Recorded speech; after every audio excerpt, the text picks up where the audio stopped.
Okay, thank you so much, Keith. We are back with the next right thing. I am Debbie Georgiani with religious demonologist Adam Bly. We are the co-hosts of The Spirit World, heard right here on Saturdays. And I'm excited for our listeners today, Adam, because we don't get an opportunity to do this very often. This is a 3-part series. So 3 days, today, tomorrow, and Friday. We are going to talk with the same guest on the next right thing. Why? Because this material is very, very important, and we need to take our time, and we need to take it in steps and digest it in a way where we can all understand it better. So we asked back to Morning Joy, our dear friend Ted Flynn, and he talked about Garabandal several weeks back, and he is with us again. We have brand new Morning Joy listeners, Adam, and so we are speaking of today, Adam. I just have to say this since. It's just an important day in our home here. Marty, my husband, turned 60 today. Today, Adam, can you believe it? Happy birthday, Marty. Yeah, thank you so very much. Adam, don't tell him this, but he thinks the fireworks are for him tomorrow. He does. Yeah, so we have to keep that a secret. But yes, my husband Marty he's 60 today, so that's exciting. But Adam, so for our brand new Morning Joy listeners, could you reintroduce our dear friend Ted Flynn, and then we'll dive right into the subject about Marian apparitions. Absolutely. Well, Ted Flynn is a best-selling author and popular speaker. He's well known for his coverage of many Catholic topics, including Our Lady, her apparitions, Catholic saints and prophecy, the spiritual battle between good and evil throughout history, what's going on in our time between good and evil in various ways. His books include his most recent bestseller, Garabandal, The Warning and the Great Reset, and The Great Reset, The Globalist Plan versus Heaven's Victory. He's written numerous articles as a contributing writer for Signs and Wonders for Our Times magazine and the website sign.org. Ted is a popular speaker. He's traveled to 50 countries worldwide in his career, speaking over 1,000 times on television, radio, at seminars, and conferences. In addition, he has produced several Catholic films. Wow. Ted has been busy, and it's exciting to have him back, Deb. Nothing really gets people going as much as Marian apparitions, I think, especially when there's new messages. You know, the news flies around the world, and everybody makes memes about it, and, you know, either the sky is falling or heaven is, going to change the earth in 5 minutes from now. It's almost always very dramatic, so I think it's really good to have somebody back who has really spent the time to study these things long term, isn't just kind of having a knee-jerk reaction, but has really looked at the mind of the church and has also studied these apparitions. So Ted, thank you so much for coming back with us. Well, thank you very much. I'll speak on this subject anytime, anywhere. Thank you, Ted. Well, I'm always going to remember this 3-part series that starts today on my husband's birthday, because I am so into Marian apparitions, as you know, Ted. And so for our brand new listeners to Morning Joy, or those that may have forgotten in the past couple weeks of what you shared earlier, could you give us a little recap and history of Garabandal and things we need to know about that particular apparition? And then also we're going to get into where we are today with Marian apparitions, the new document that came out of the Vatican and things like that. So we're going to cover it over the next 3 days. But if you could start there so we all have a better understanding, like a baseline understanding, Ted. The baseline, what specifically? You just wanted a few thoughts on my most recent book of Garabandal? Yes, please. Only because Okay. I know Garabandal might be a new word, a new place, a new apparition for people. We just want to make sure everybody understands what we're talking about. Well, we'll give it a very, very brief overview and maybe just hit the very, very significant PowerPoints, because it was an apparition that took place literally from 1961 to 1965, where the Blessed Mother, it's usually spoken about that she appeared 2,000 times. But in the most recent number of months, I've even found out that they think it's as many as 3,000 times. to 4 young girls in northwestern Spain, ages 11 and 12. There's more naturally to the story, but we're just going to absolutely try to hit the highlights. It was a very, very simple village in 1961 where literally there wasn't a motor with a moving part. So that has to be understood versus the way we live today, because so many people look at history and they look in the past by the way we're living today. And even as recently in Spain in the early 60s, it was very, very different.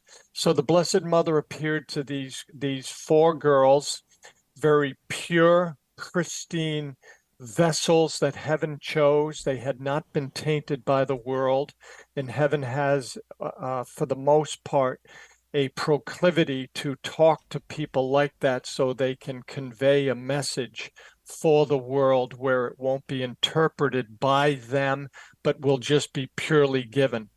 And so there were some severe messages for the world where it literally spoke about what I call the bookends, where it says the cup is filling up in 1961. And then the last message was the cup is flowing over. And the very, very last message was that there are many cardinals, bishops, priests that are on the road to perdition and taking many people with them. So that's one of the more prominent messages. There's something called the Nights of Screams, where the girls saw literally supernatural events. There's the different types of chastisements and purifications that are more man-made, but these were absolutely supernatural. And so I'd like to, as I always talk about Garabandal, it's not a severe message for the world of why heaven came. It's a message of grace, mercy, and love. That's why heaven comes. These messages are love letters to humanity, and that's exactly what heaven is conveying to people. But to people globally, they weren't just for northern Spain or Spain and the Iberian Peninsula. They were for the world. They just weren't for the village. And so we see these phenomena worldwide on a consistent basis, literally all the way from, literally even the apostles. I mean, if you want to get into the first visionary, a lot of evangelicals have a very difficult time with, quote, visions and this kind of stuff and apparitions. Well, as I always like to say, the first visionary in the New Testament was St. Paul, where he was literally knocked off his horse, and then he literally went to the desert of Arabia, which is in Galatians 1, for 3 years, where he was discipled by the Holy Spirit. So this is actually, because he had no background, he hadn't walked with Jesus, and he hadn't been a member of the 12 apostles. So he was discipled by the Holy Spirit, and then he became, in essence, God's top marketing guy, going to, to the Colossians, to Galatia, to the Ephesians, to Corinth. And so, he was the guy who was willing to get on his horse or walk and basically be God's messenger to the world at that time, and then ending up literally in Rome. So we can see that this phenomena is not new. It's very much magisterial teaching, but what's happened of late, and Adam had just mentioned this before we started, he'd like to actually get a little bit into the new norms. And so what's happened now, due to the... Ted, I don't mean to cut you off, but I don't want to move into that just yet, because you said some really interesting dates that I know a lot of people in their mind immediately went to Vatican II. And, Vatican II was what, 1962 to 1965. And you're here discussing thousands of apparitions of Mary that happened from 1961 to 1965, describing a cup filling up and then flowing over by the end. So I'm sure people are wondering, did she talk about Vatican II? Is this a kind of anti-Vatican II apparition? Well, before Ted answers, Ted, hold on. I was thinking that. Isn't that interesting? So if I was thinking that, I bet you some of our listeners were as well, Adam. Well put. And Ted, real quickly, because we're going to have feedback right away from our Morning Joy listeners, quickly state, is this are we able to dive into Garabandal? Is it something that is forbidden for us? Can we talk about Garabandal? Quickly touch upon that, and then if you could answer the Vatican II question. Garabandal happening in 1961. Since that very day where the Blessed Mother first appeared, June 2, on the feast, and identifying herself as Our Lady of Mount Carmel, the first apparition in history where she identified as an Old Testament site in Mount Carmel, as you know, with Elijah and Elisha. Elijah with battling the prophets of Baal, Ashereth, and so there isn't anything specifically spoken about in the messages that it's anti-Vatican II at all. And there's been 7 bishops since then that it has never been condemned. It's in one of the 3 categories. The 3 categories of the church just until literally Pentecost, May 17th, of just 6 weeks ago, is that the church has left it alone. There's in the old 3 rubrics, without getting into the Latin, they're either approved, like Fatima, Lourdes, Guadalupe, etc. It's not contested. The second phase is they leave it alone, which is this, and the third is condemnation. Got it. Now we're getting into things that I think the cartoon bubble over everybody's heads as they're listening to this, Adam, they're thinking about these things and they're going, wait a minute, what about Vatican II? It seems like it came right around that time. And are we allowed to talk about these things? Are these an approved Marian apparitions? What does it mean? Some people, when you say Garabandal, they kind of scratch their head and they go, I don't know if we should be talking about that. Well, Ted Flynn's going to clear that up for us because he has been working in this area for 40 years, Adam. So I think we've got a really good person with us for the next right thing. So pick up where you left off, Ted. Anything else you want to share about Vatican II or the apparitions themselves? Well, I think there's 2 points that are very, very significant to Adam's perceptive question. They're not Vatican II at all, but there's 2 things that are fairly important. The Blessed Mother said at Garabandal is that the Mass would be suppressed. And I looked up the word suppressed. I always kind of thought that it meant like a little pressure or something, or you kind of try to keep it down in kind of just a little pressure, like somebody maybe kind of squeezing your arm or something gently. But if anybody goes to the dictionary, there are actually several definitions for suppressed. And one I found out goes all of the way to the word decimated. So the Blessed Mother did use the phrase that the Mass would be suppressed. And in 1961, the Mass for the world was the TLM. So that's in her words. And so something else that actually happened is that many people will remember, especially if they're a little bit older, is that or study these like Fatima and other things, is that it was requested by the Blessed Mother that the secret of Fatima be released in 1960. It was not. And so I kind of find it interesting, literally, and then 1961, she comes to Garabandal and she speaks about similar things, that there's going to be a miracle. There is, in Fatima, the sole country that was mentioned in the messages at Fatima was that it was Russia. Russia would, in essence, be the scourge of the earth and basically create so many problems in the world without getting into Fatima here. But we know that the country that was specifically mentioned at Garabandal was also Russia. She didn't say China. She didn't say Islam. She didn't say the Persian Gulf. She didn't say the Korean Peninsula. She didn't mention Ukraine. She specifically mentioned Russia, that there were the two main events that we didn't get into just a moment ago. But the two main events that Garabandal is known mostly for, without question, is that there's going to be an event called the Warning, which I think we got into last show a little bit. Which another word in Spanish is Aviso, and Aviso in Spanish can also mean notice. But there's other words that are used interchangeably for the warning in English, and it's the illumination of conscience. It's the judgment in miniature, or a correction of the conscience of the world, that in essence really mean the same thing of a life review for these events that are coming.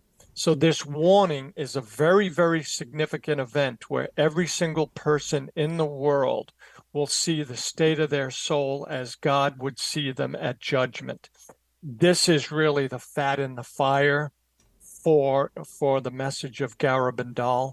And then within 1 year, and we'll probably get into this a little bit later of what many people are confusing, what other visionaries are saying. But at Garabandal only, so we can measure an apple to an apple and not an apple to a coconut or an apple to a watermelon, she specifically said that within 1 year, there would be this miracle at Garabandal. And so there's quite a bit of data points on the miracle, which I think we got into a little bit last time. So you asked for kind of a brief overview, and that's about as brief as I think I could do it. So, Ted, my mind goes to, are there any kind of definitive boundaries on this that could help us in terms of a sense of it? Like, could this warning happen 1,000 years from now? Is it limited to within some particular person's lifetime? Like, if that person were to pass away and it hasn't happened, then we say, well, it's not gonna come. Like, is it linked to any particular, something that we can relate to? I'm not 100% sure of the question. In other words, are you saying, in essence, are there data points that are leading us to believe it's sooner than later? No, what I'm saying is, like, for instance, does it have to happen within a lifetime of the visionaries? Like, are they supposed to participate in some way? Do they have to be around to do their role within what's going to happen? Oh, yeah. Okay. I get it now. There were 4 visionaries. 3 are still living. Mary Lowley of Haverhill, Massachusetts. Her name was Mary Lowley Mazan in Spanish, and she became LaFleur in the United States when she married an American from Massachusetts and lived in Haverhill, Massachusetts. She died. She was the only person who knew the year of the warning, that was given the year. It was never mentioned that she had a month or a date, but the year of the warning. And I guess very much that goes to the heart of your question. The person who knows the day of the miracle that's prophesied to come is actually Conchita, who lives in New York City. So is it dependent on her? The answer is, in essence, yes, because she is the person. Now, mind you, she's 75 years old. And this happened when she was, a very, very young girl. As I said, all 4 were 11 and 12. So that's a very, very long time ago that she's been living with this thing on her heart and emotionally that she alone knows. But for me, I began to write the book when I saw, I've known of this for many, many years, but I could see several of the prophecies coming into play, specifically about a pope going to Moscow, and then the events would kick in. We know that the events will also kick in after a synod. So we know we're in the midst of a synod. It was originally a 2-year synod when Pope Francis called it. Then he pushed it out for 3 years, ending in October 2025. And then it also, as of about 3 months ago, It hasn't been given hardly any press whatsoever, but the synod now officially ends in June of 2025. And the Vatican never gave any information specifically why they pushed it out till June 2025. So yes, Conchita is the one who gives the date of the miracle. But does she have to be alive? Like if she were to pass away and go to her judgment, does that mean it can't happen? But you're going to have to go real quick because we got to send it back to Keith. Go ahead, Ted. I guess it could happen. She could put it in a seal envelope and give it to the Cardinal of New York or her bishop or something like that. But that has never been discussed. It's always been thought. It's a very, very perceptive question of whether or not that could happen. And I guess the answer, in the realm of all of the possibilities and mathematical possibilities, it could happen. But the way it's always been written is she will announce it and tell the world specifically what date, and it's going to be told 8 days in advance. Well, we're going to talk more about this tomorrow. So we're going to have to leave our Morning Joy listeners in suspense. We'll have Ted Flynn back with us for part 2, and then part 3 will finish on Friday. So you got to stay tuned in to Morning Joy each day if you want to learn more about these Marian apparitions, what we need to know today about Garabandal. And for now, we'll hold it right there. Ted, thank you, and we'll send it back to Keith.